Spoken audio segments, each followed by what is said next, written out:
mellorar a diversidade audiovisual, a cargo de Antía López Gómez e Enrique Castelló Mallo. Hai que dicir, en primeiro lugar, que ambos son os investigadores principais do proxecto LESCAP, o impacto da vixente Lei 13/2022 no tecido audiovisual cara a unha proposta de modificación para combater a exclusión digital das linguas cooficiais, que é o proxecto do que nos falarán hoxe no marco do cal organizamos este simposio. Como saberedes xa a maioría dos presentes, Antía López é profesora e investigadora do Grupo de Estudos Audiovisuais e, ademais, presidenta do Comité Científico deste simposio. Compre destacar, así mesmo, que é especialista, entre outras liñas de investigación, no ámbito das políticas europeas do audiovisual. A súa vez, Enrique Castelló é tamén profesor e investigador nesta facultade, coordinador do Grupo de Estudos Audiovisuais e presidente do Comité Organizador do Simposio. Ademais, é editor do volume EUVOS, la aportación de las pequeñas cinematografías al patrimonio cultural inmaterial europeo, de recente publicación na editorial Tirando Blanc, e de temática ligada a un proxecto previo do Grupo de Estudos Audiovisuais e tamén na mesma órbita das cuestións que imos tratar hoxe máis mañá neste simposio. E agora dou xa a palabra. Moitas gracias, Óscar, moi amable. Bo día, benvidos, benvidas. Gracias por asistir a este simposio. A nosa intervención, véxome na obriga de explicarlles que digamos que está dividida en dúas partes e que non vai haber presentación despois de que eu tome a palabra por parte de Enrique, senón que verán que sigue o fío da exposición, como corresponde a unha soa, pero insisto en dividida en dúas partes. Comezaremos cunha aseveración quizá pesimista, desde logo non novidosa, pero si pesimista. As linguas non hexemónicas en xeral e as linguas non hexemónicas en España en particular teñen unha existencia eminentemente offline. O seu estatuto de linguas operativas en Internet é moi reducido, diríase incluso testemuñal, e a iso me refiro. Desde un enfoque máis amplo, actualmente existen uns 7.000 idiomas no mundo, dos cales tan só 500, isto é, menos do 10%, tería estatuto institucional. E o que resulta máis alarmante, arredor do 40% das linguas que coexisten no mundo están en perigo de extinción. Se nos circunscribimos ao caso español, o portal Ethnologue, que poden visitar en aberto, sinala que con pouco máis de 47 millóns de habitantes, en España conviven 15 linguas orixinarias vivas, das cales só ten estatuto oficial unha lingua, o español, e de cooficialidade 4, o euskera, o galego, o catalán e, segundo o Ministerio de Política Territorial, Ethnologue non o recolle, e tamén o valenciano. A esta dobre condición de linguas vivas e oficiais engádese entón un terceiro rango, o de linguas de instrucción, que afectaría a 6 das 15 sinaladas. A condición de linguas vivas, que se reflicte no primeiro gráfico que lles amosei, debe ser matizada á luz da cota de presencia digital de ditas linguas, xa que este é o contexto operativo, de aí que sexa relevante mencionalo, por excelencia no noso presente, dende o punto de vista da comunicación interpersonal, social e comercial, alo menos. Porcentualmente, os idiomas con presencia digital non acadan o 5% do total. Segundo un estudio levado a cabo polo lingüista húngaro András Kornai, de 2023, nesta porcentaxe non entraría a presencia e uso web pasivos das linguas, non entrarían neste 5%, en cuxo caso as linguas que só teñen presencia e uso pasivo, estas asumen o estatuto de simples linguas de lectura, fronte aos usos activos, os cales permiten unha ampla variedade de contextos bidireccionais. Tal sería o caso das redes sociais que vostedes ben coñecen, a propia Wikipedia, de modo que sen incorporación de un idioma determinado a Wikipedia, un dato curioso, marco de síntese por excelencia do coñecemento humano, quizá debería engadirse coñecemento precario, non habería posibilidade de ascenso digital das linguas, non se ultrapasaría de facto a barreira digital. Os repositorios de datos, os correctores ortográficos, os dominios en Internet serían outros dos indicadores da ausencia relativa ou absoluta das linguas non hexemónicas en Internet. De xeito que, pese ao esforzo de algúns territorios, a rede fala os idiomas máis poderosos, os máis extendidos, isto é, as linguas hexemónicas e non todas. Unha conclusión que non resulta alentadora para todas aquelas linguas que se sitúen fora do escaso 5% de idiomas digitalizados. Este feito está directamente relacionado con outro, isto é, que ditas linguas non hexemónicas, ausentes ou marxinais en contornos digitais, estarán igualmente á marxen dos contornos audiovisuais, dado o seu grao de digitalización, si se quere, dado que a converxencia digital é un feito neste ámbito, no audiovisual. Neste sentido, se nos centramos agora nas actuais rutinas de circulación da obra audiovisual, a colonización exercida polas linguas hexemónicas sería un feito. O estudio anual Video Online 2021, que publica IAB Spain, el Foro de Encuentro y Representación de la Industria Publicitaria Española, así se denomina, recolle, a propósito do vídeo online, que un 92% dos usuarios enquisados afirma ver series en liña. Este é o tipo de contido máis consumido. Si ben sígueno de cerca, o cine e a animación, 89% dos enquisados. A información, 85%, e a música, 82%. En canto aos dispositivos que utilizan para ver contidos de vídeo online, estos son os que confesan utilizar os enquisados, e nesta proporción. O smartphone é o preferido, de maneira que o utilizan o 74% dos usuarios entrevistados, e tras elo sitúase o ordenador portátil, 52% dos enquisados, e en terceiro lugar a Smart TV, 42% dos enquisados. Finalmente, advírtese que un dos hábitos de consumo progresivamente máis arraigado é o do uso en simultáneo de varias pantallas. Utilízase como exemplo, neste estudio que cito, o feito de que un 54% dos usuarios que ven series paralelamente participan de modo activo en redes sociais, diríamos en termos coloquiais non dan feito. E un 44% simultanea dito visionado con conversacións a través de aplicacións de mensaxería instantánea como WhatsApp. É dicir, vemos, consumimos un determinado contido mentres whatsappeamos. Tamén se destaca que o consumo multipantalla goza dunha elevada implantación entre os usuarios enquisados, de xeito que o 60% dos enquisados utiliza diferentes dispositivos para ver un mesmo contido, fronte a un 32% que utiliza únicamente a televisión. Diante deste panorama, convén expoñer unha pregunta en absoluto capciosa, senón desesperada. Se o consumo se desliza entre numerosas ventás á vez, cal debe ser a fronte, é dicir, onde están as liñas inimigas das linguas non hexemónicas?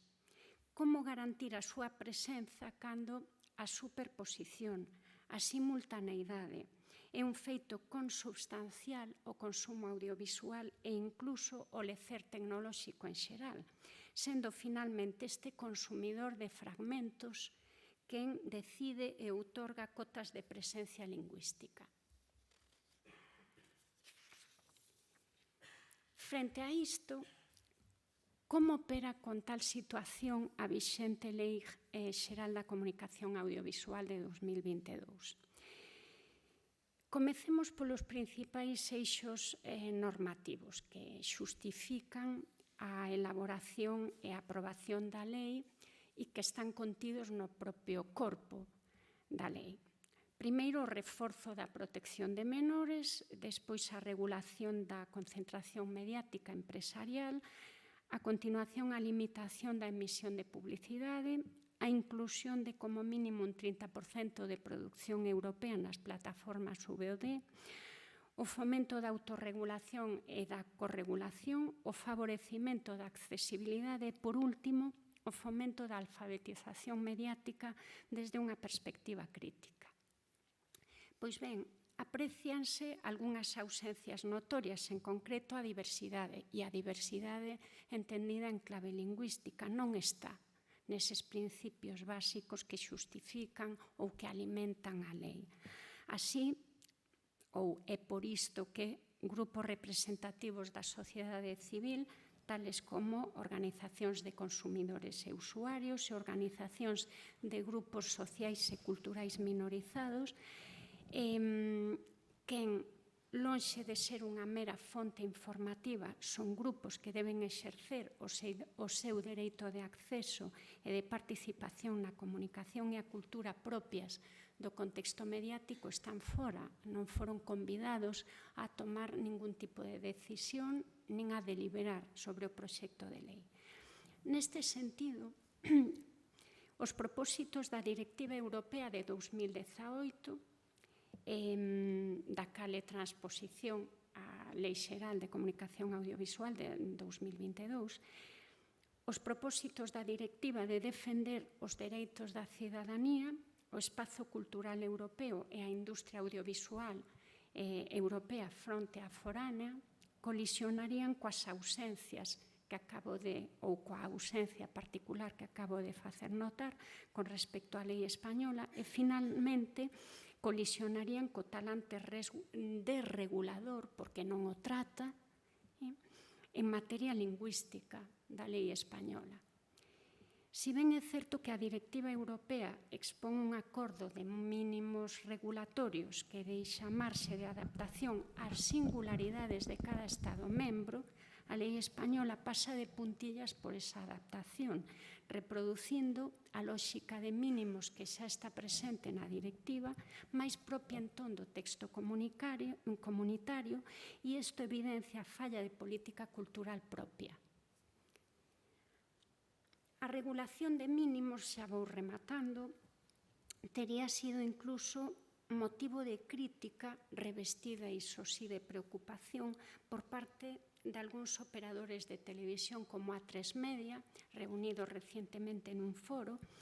En concreto, a obriga de invertir en proxectos de cine en linguas cooficiais foi un asunto amplamente criticado, dado que se pide con respecto a isto que habería de ser revisada esa obriga á luz da falta de oferta.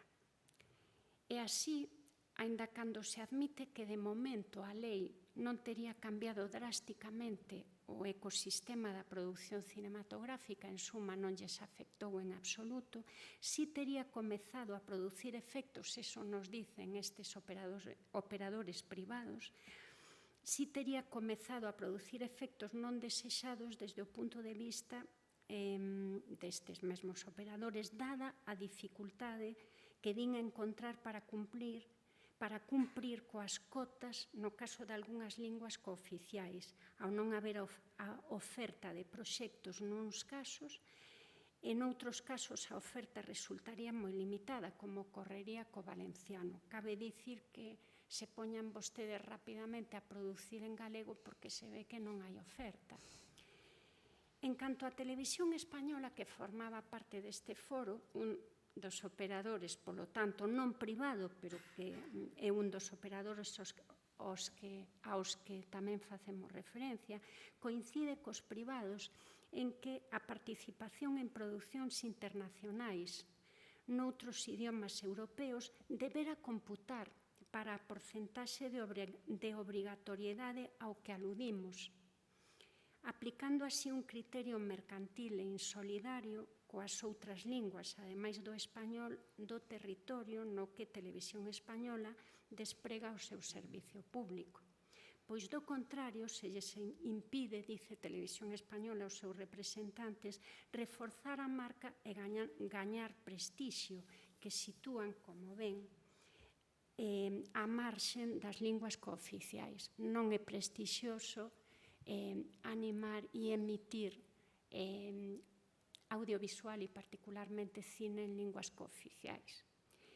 Ademais delo, e remato, Televisión Española considera necesaria a revisión á baixa do 12,5% que se ha de investir, concretamente Televisión Española, en documentais e animación, equiparando así o problema lingüístico co problema dos contidos de consumo marxinal. Moitas gracias.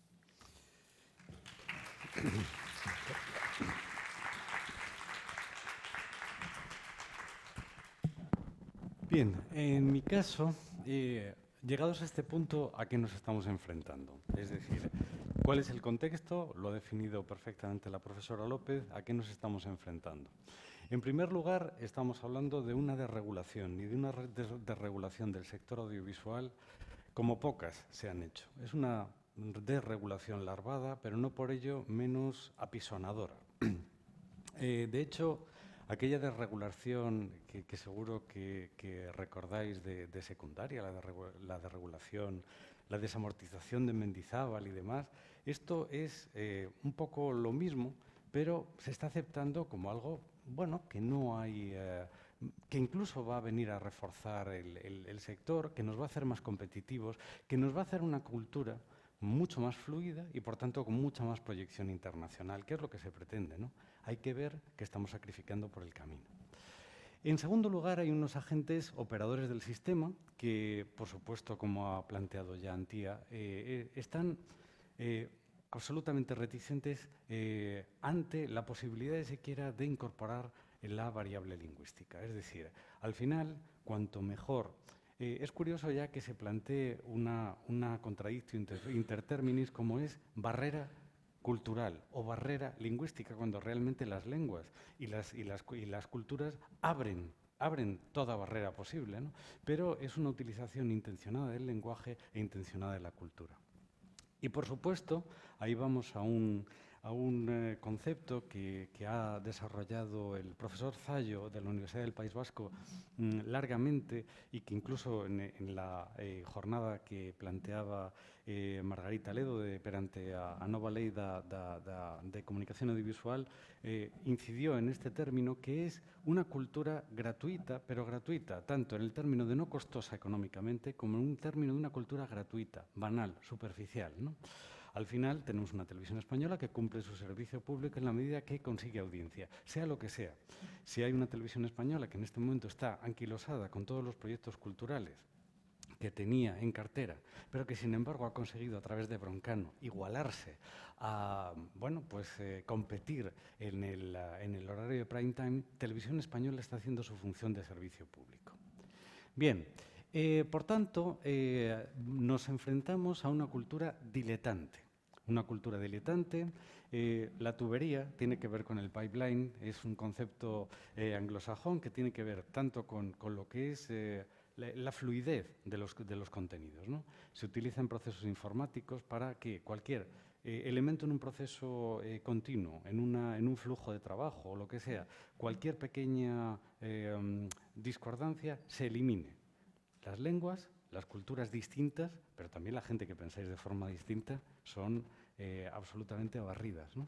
Solamente hay que ver también las manifestaciones de este fin de semana, ¿no? En este caso, estamos cambiando, y además estamos cambiando y lo estamos recibiendo con los brazos abiertos, una cultura diletante, una cultura amateur, que está muy bien. Es decir, está muy bien el hecho de que, lo hablábamos ahora con uno de los profesores visitantes de la Universidad de Granada, hablábamos precisamente del hecho de la importancia que tienen pues, los youtubers, los tiktokers, etcétera, ¿no? Que es un tipo de cultura que se está imponiendo frente a otras culturas para la cual os estáis formando. Es decir, vais a ser profesionales el día de mañana, vais a estar capacitados universitariamente para ello, pero al final hay que ver si podéis competir con gente que a veces, bueno, en fin, incluso tienen dificultades de expresión, ¿no?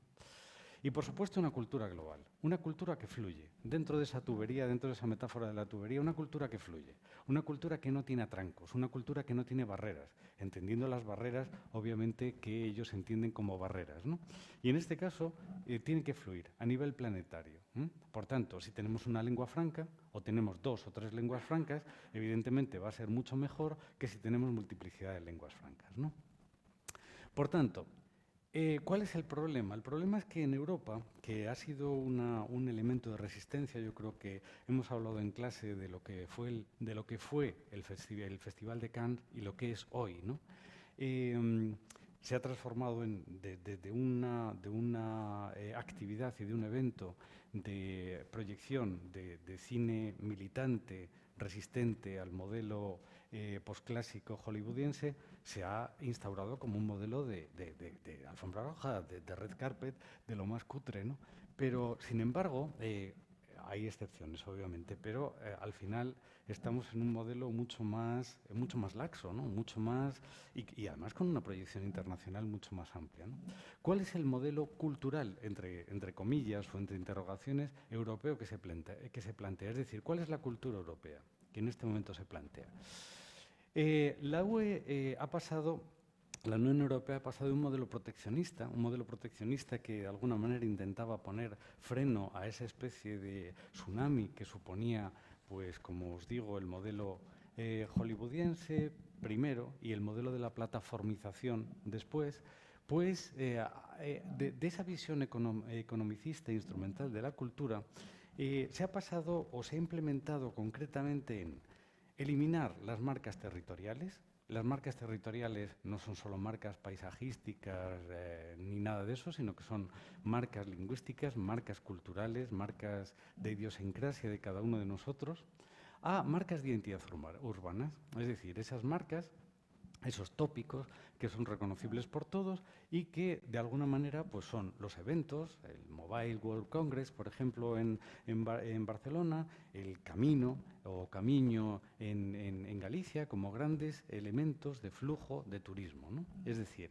de turismo, de explotación del patrimonio cultural material e inmaterial, es decir, que algo dentro de tu cultura no hegemónica funciona. Bien, vamos a intentar transformarlo y vamos a intentar adaptarlo y vamos a intentar darle de alguna manera proyección internacional para que funcione. ¿Cuál es el problema? Que hay que pagar el peaje de la tubería. Es decir, todas aquellas aristas que evidentemente tiene el lenguaje, todas aquellas aristas que evidentemente tiene la cultura, tienen que pulirse para que puedan entrar en la tubería y para que sean absolutamente transportables a nivel planetario. Y además, de lo que se trata es de reinventar el territorio. Es decir, curiosamente, en el espacio Schengen, como sabéis, volvemos a ese espacio de fronteras, porque al final las fronteras lo que hacen es contener la contaminación inmigrante, que de alguna manera hace presión en esas fronteras, ¿no? Y el problema de esa derechización y el problema de esa radicalización del pensamiento, de la ascensión de la derecha y de la ultraderecha y de los movimientos fascistas y neofascistas europeos, es que ese discurso ha calado. Ese discurso ha calado, pero además ha hecho que la izquierda, ahora lo veremos más concretamente, se desplace de las posiciones más avanzadas y más comprometidas a las posiciones más conservadoras. Porque es que el extremo derecha es tan fuerte que evidentemente cualquier movimiento hacia la izquierda cuela.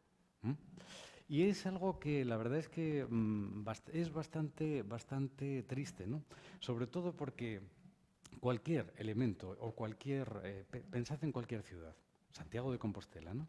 Evidentemente es una ciudad que constantemente intenta buscar marcas, ¿no? Evidentemente tiene una marca fundamental, que es el camino, que es una marca de atracción del final de un camino, uno de los primeros trayectos culturales europeos, está muy bien y demás, ¿no? Pero pensad, por ejemplo, el hub, ¿no? El hub que intenta ponerse esa especie de España como hub cultural y, sobre todo, ¿cuánto nos va a costar ese hub cultural?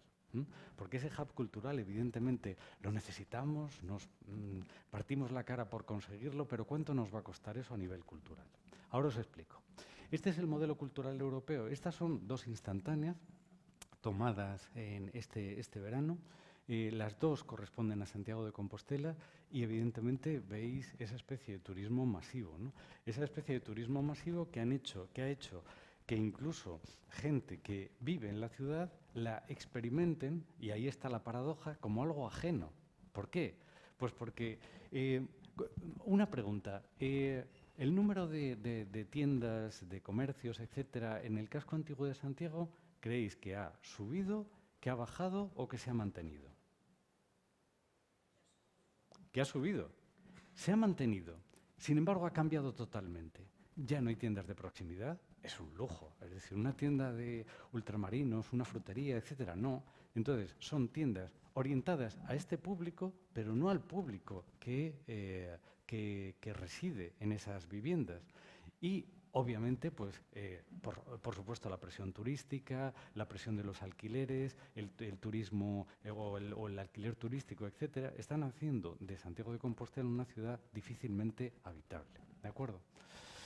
En este sentido, por supuesto, la Ley 1322 asume el utilitarismo y el totalitarismo cultural que se está preconizando desde la Unión Europea. Son cuestiones que están desde Bruselas, y además os voy a decir, un poco resentido, que hace muy poco, con el profesor Méndez aquí presente, presentamos un proyecto europeo de 600 páginas que pretendía pues plantear una alternativa a lo que podía ser esa especie de difusión cultural, redes, virtual, etcétera, y nos lo tiraron con 6 líneas, 600 páginas, 6 líneas, ¿no? Y en esas 6 líneas simplemente nos decían algo, que es algo que también está en la lógica de los festivales.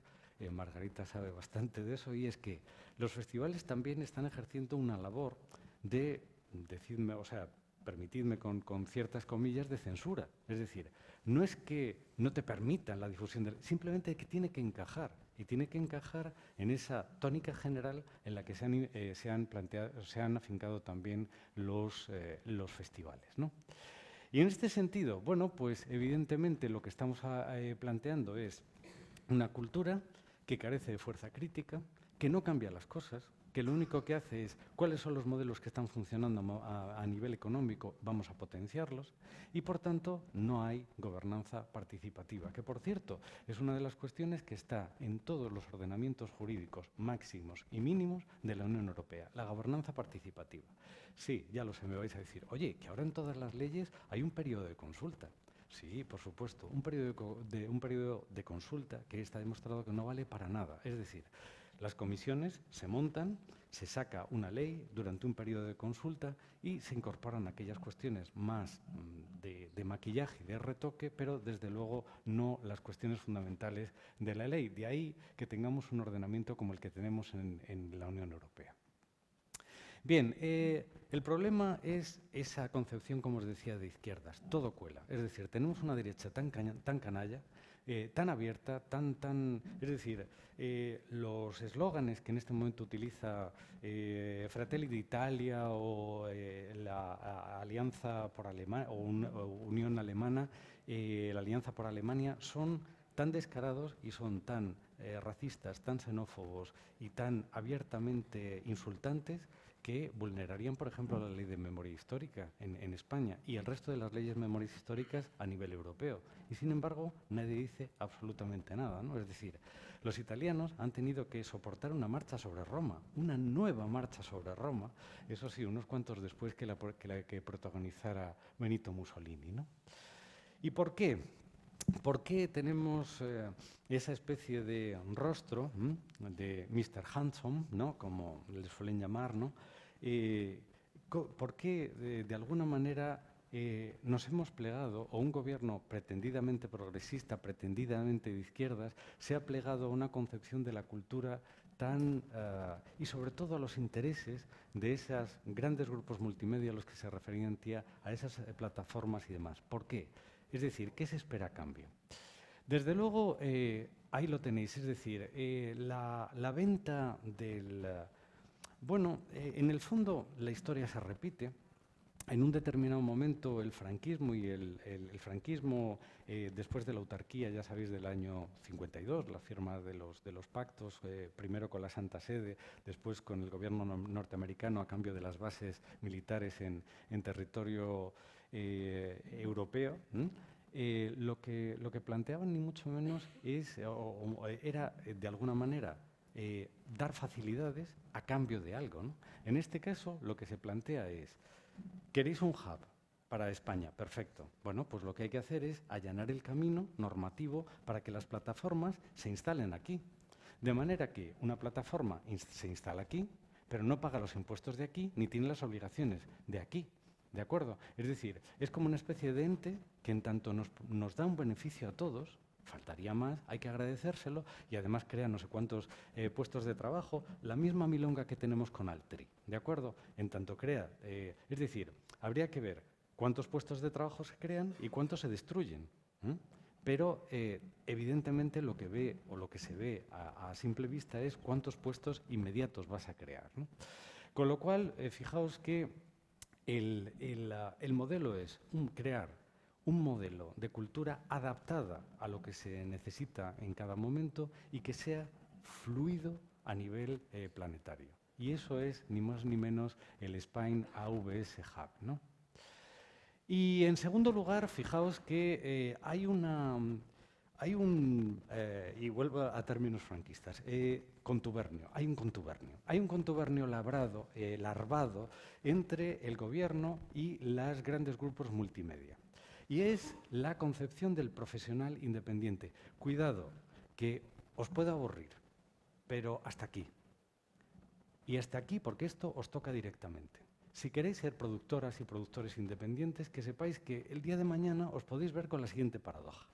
¿Qué es un productor independiente para todo el mundo? Pues aquel que se sale del sistema, que plantea una alternativa creativa distinta que no va a ser tan financiable como otras y que asume todos los riesgos, a veces incluso contra su propio patrimonio personal. Eso de toda la vida es un productor independiente. No. La ley dice que un productor independiente es aquel que desde un grupo multimedia trabaja para otro.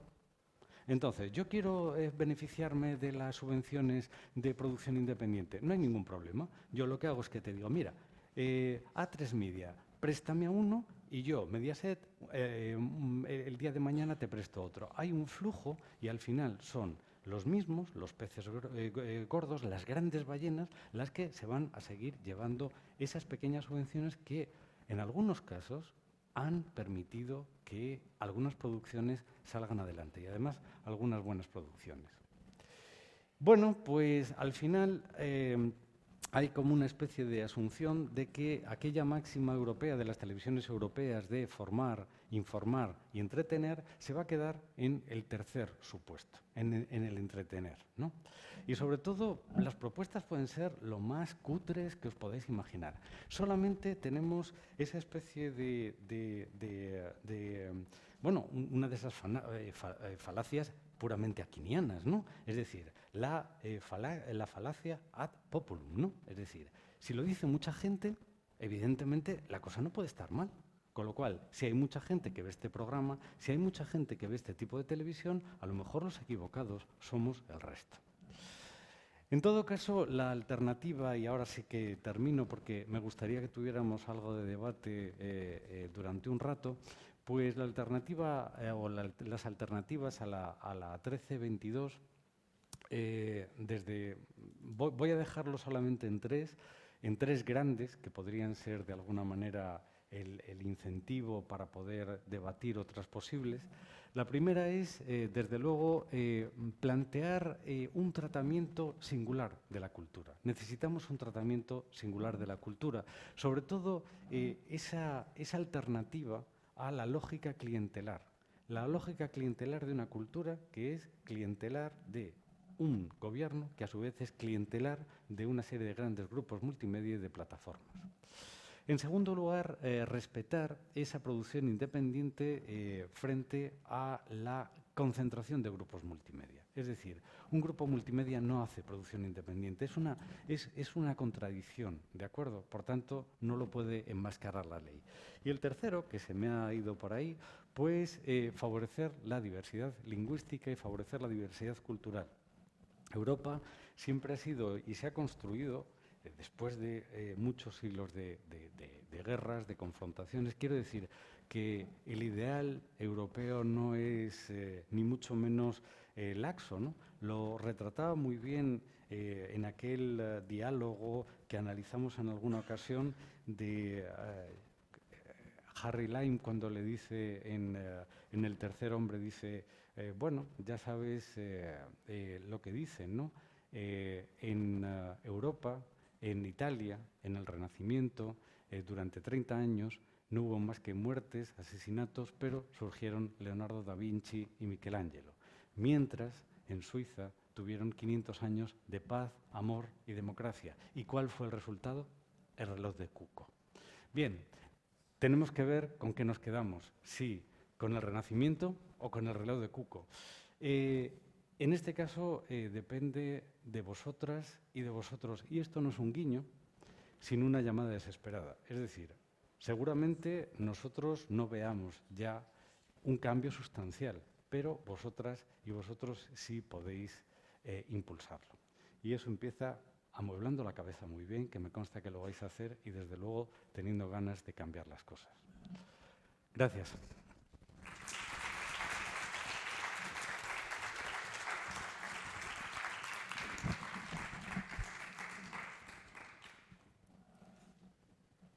Temos que enda agora para preguntas. Quen queira formular algunha?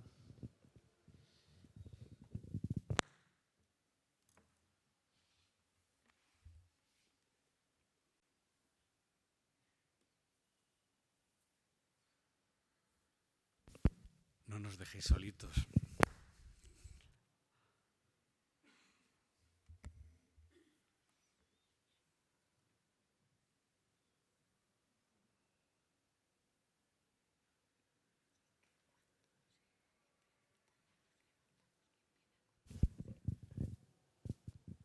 Bueno, se non hai ningunha eu podo me animar. Quizáis nos podedes desenvolver un chisquiño máis, desenvolvícholo así un chisco final, cal pode ser a alternativa, non? Pensamos, ademais, verémoslo no día de hoxe, que a lei ten esas dificultades tanto de diagnose como de plantexar alternativas que se quedan únicamente en principios. Por onde podería ir e, sobre todo, como se podería articular cos axentes, non? Porque hai claramente unha instancia de corregulación ou autorregulación, por exemplo. Como se podería desenvolver de outra maneira? Quizáis sexa interesante que nos desenvolvades un pouco máis ese punto unha vez analizada e diagnosticada a lei. Gracias. Pues vamos a ver, yo nunca he creído en la autorregulación de los medios. Y gracias. Nunca he creído en la autorregulación de los medios y, de hecho, he trabajado en medios durante mucho tiempo. Os voy a poner un ejemplo, ¿no? Yo recuerdo cuando estaba en Antena 3, en informativos, hace mucho tiempo, bueno, en los altos del Golán hubo una especie de ataque. Los soldados, capturaron a 2 soldados israelíes. Y a uno de ellos, pues, eran unas imágenes un poco duras, le arrancaron la cara, es decir, la máscara facial, ¿no? Y entonces había unas imágenes salvajes de alguien, digamos, aventando esa cara al viento, ¿no? eran unas imágenes salvajes que no aportaban nada al tema informativo, ¿no?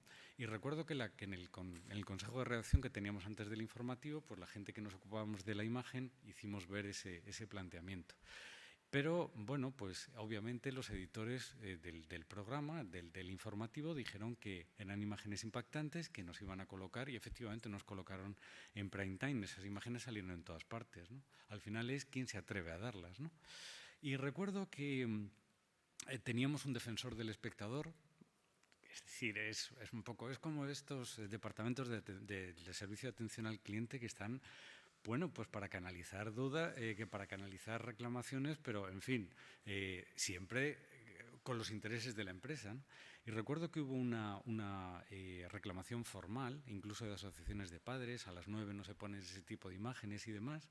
Y la verdad es que, bueno, al final fue una cuestión que quedó en nada. Es decir, esa es la autorregulación. Al final, lo que yo te estoy diciendo, vamos a ver, ¿es la fantasía?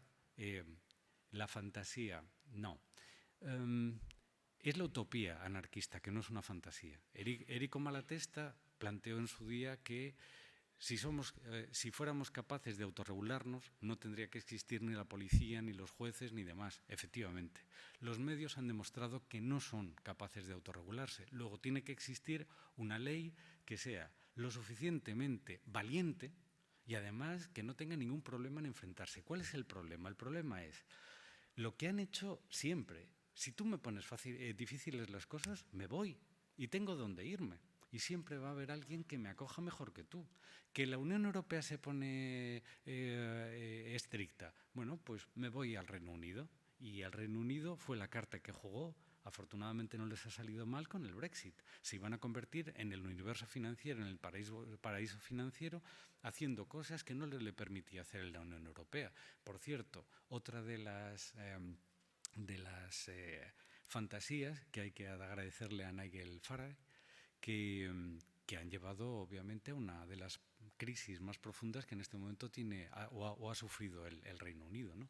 Por tanto, regulación, regulación y regulación. Es decir, la regulación no tiene por qué ser represiva. La regulación garantiza los derechos de la ciudadanía que ha elegido a una serie de personas para que les represente. Por tanto, tienen que hacerlo. Vontade política, entendo. Vontade política, digo, para que poida pasar. Por supuesto, sí. Algo máis?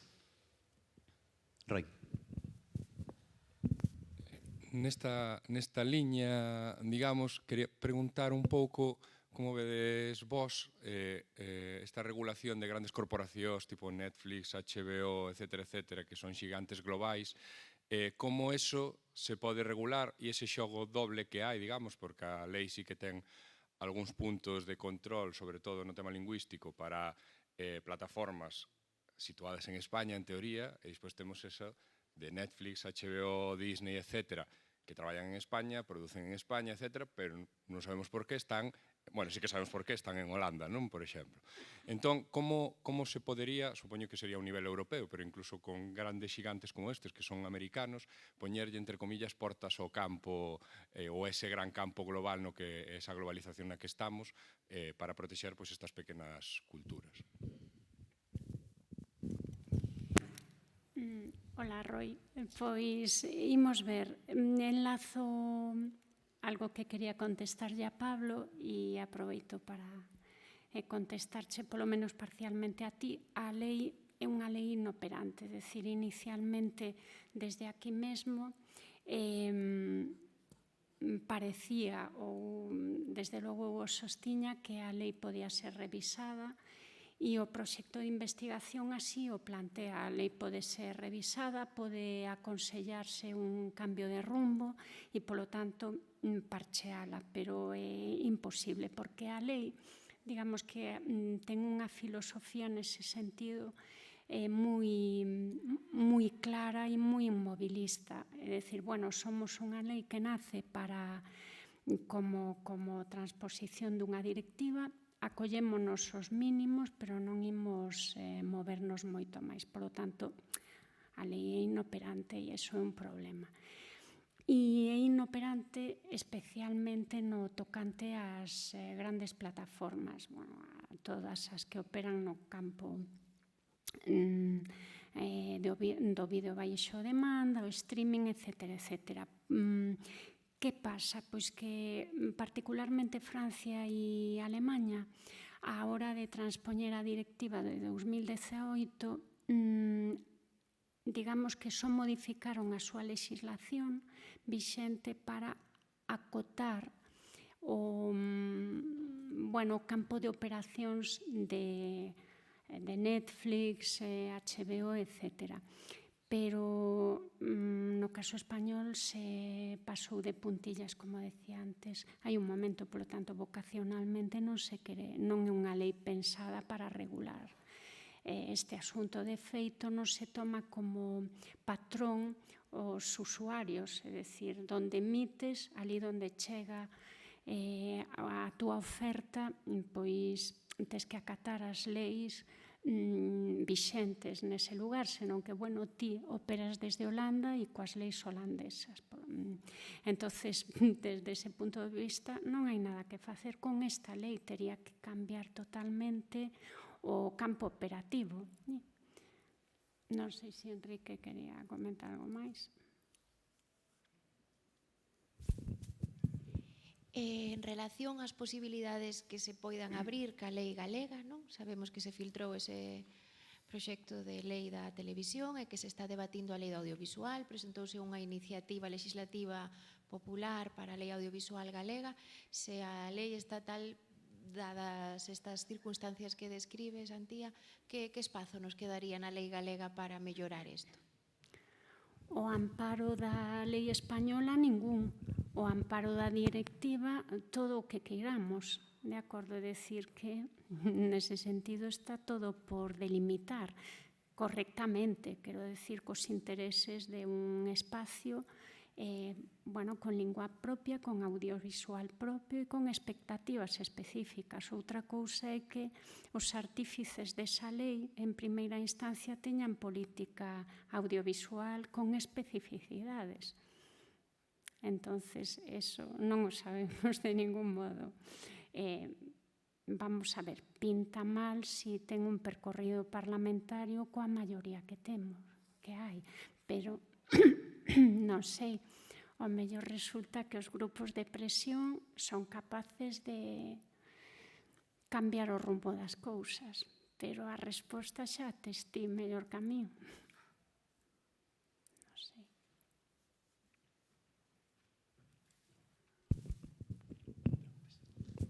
Gracias.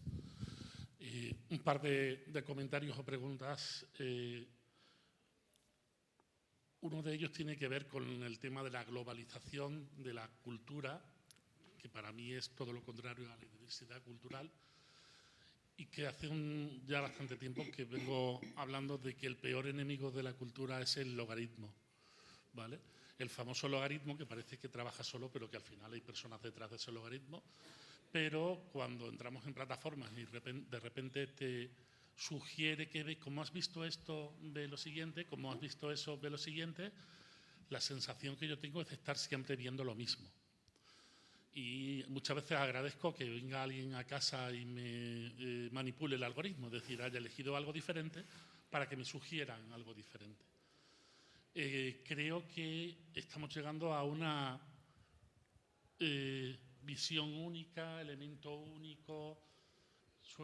Me suena demasiado a uniformes, todos alineados y fascismo, ¿vale? Pero creo que desde el punto de vista cultural también estamos llevando a una única visión posible que está rompiendo con toda la diversidad cultural que existe desde el punto de vista global, pero que la globalización se lo está cargando.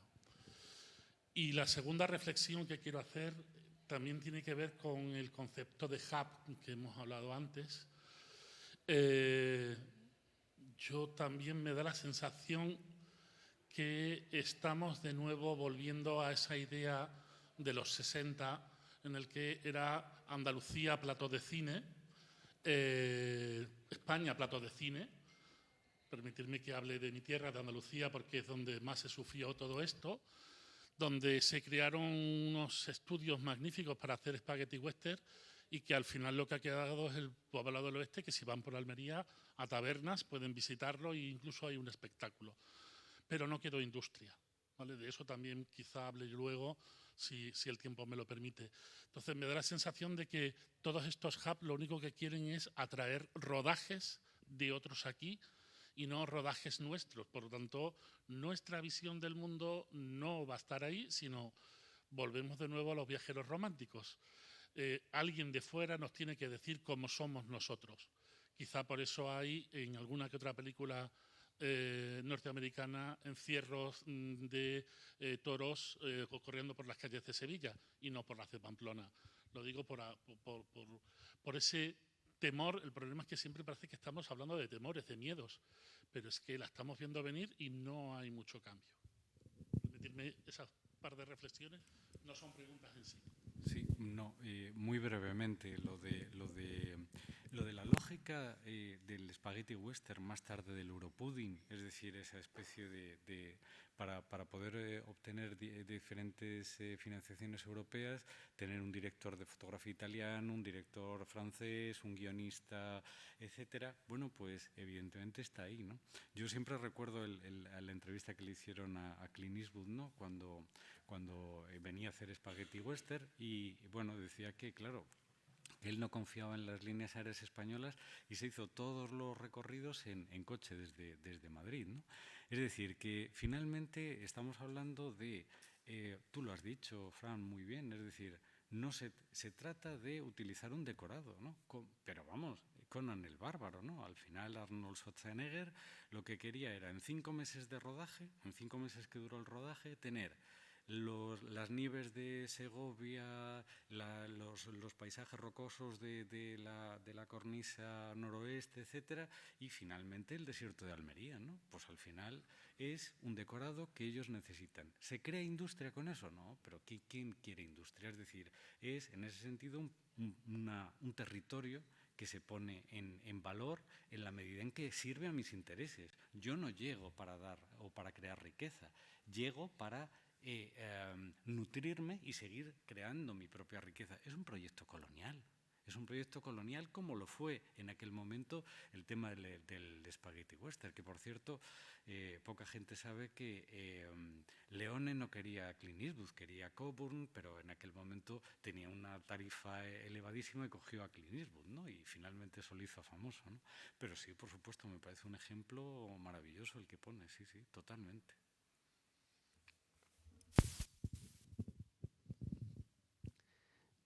Rematamos logo, se vos parece, para seguir con tempo. Temos unha máis, bueno, facemos unha máis logo.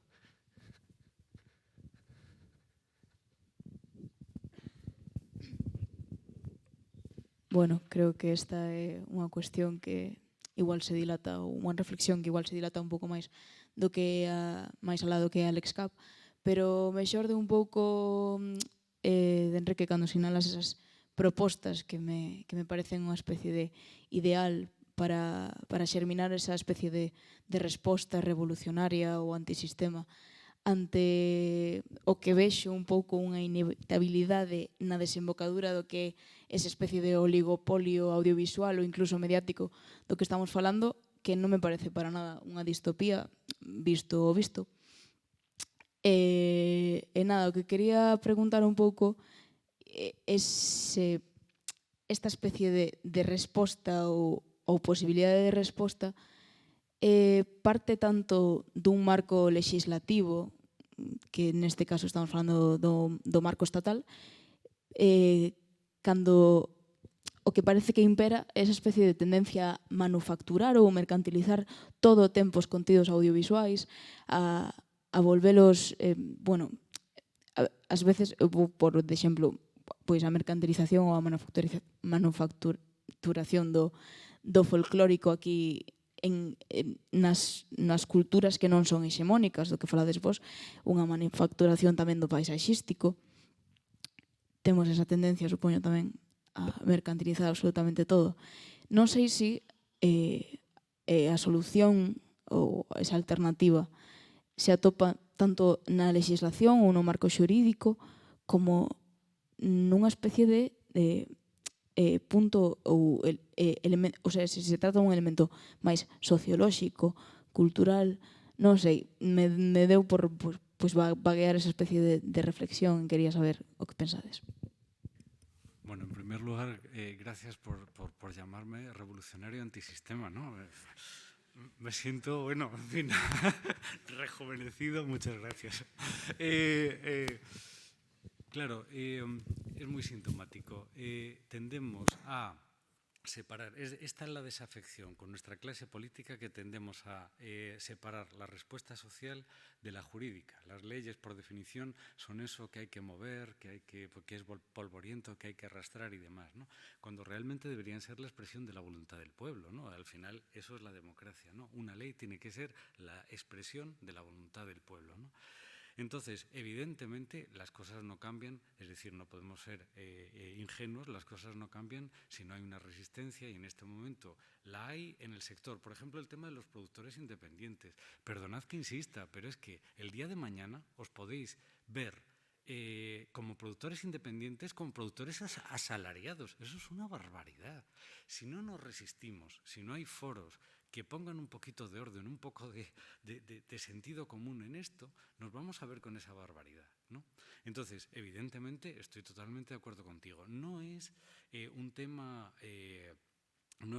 utópico, es que el problema es que el cariz que ha tomado la democracia y los sistemas democráticos, evidentemente, ya es distópico. Lo que está ocurriendo en este momento con los laboristas en el Reino Unido, con los laboristas, es decir, los laboristas han asumido, por supuesto, un desastre del gobierno conservador, y eso está claro, pero evidentemente lo que están haciendo es plantear las mismas fórmulas de sacrifiquémonos ahora porque después vendrá lo bueno, que ha sido la máxima siempre del Partido Conservador, y lo asumimos. Lo que os decía antes, es decir, la situación de la izquierda es en este momento digamos, la derechización de Europa es tan clara que cualquier movimiento a la izquierda, cualquier movimiento social, se entiende como un movimiento absolutamente revolucionario, pero no lo es. Claro que sí, claro que las leyes deben ser atrevidas, claro que las leyes deben ser norma de, y cada vez que una empresa diga, es que me están cortando mi libertad empresarial, hay que ver en qué medida o qué límite ponemos a la libertad empresarial y la libertad personal y ciudadana y laboral, por supuesto, claro que sí. Pero muy buena pregunta.